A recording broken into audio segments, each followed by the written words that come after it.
How to make another YouTube channel with the same email.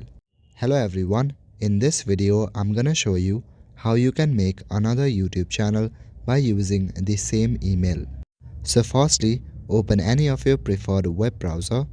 You can open your Chrome browser or your Safari.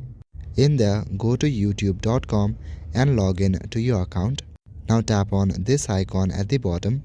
After that, tap on this three dot icon. Now from this menu, select the option Request Desktop Website. This way, your YouTube will open on a desktop site. Tap on the profile icon at the top right corner. After that, go to the option Settings. In your settings, you will see an interface like this. From the left panel, make sure you are in the Account section. Now if you zoom in, then you will see the option Create a new channel. Select the option Create a new channel and follow the prompts. You will need to add your channel name and your handle. Once you do that, then a new channel will be created under the same email. So that is it for this video. I will see you in the next one. Thank you.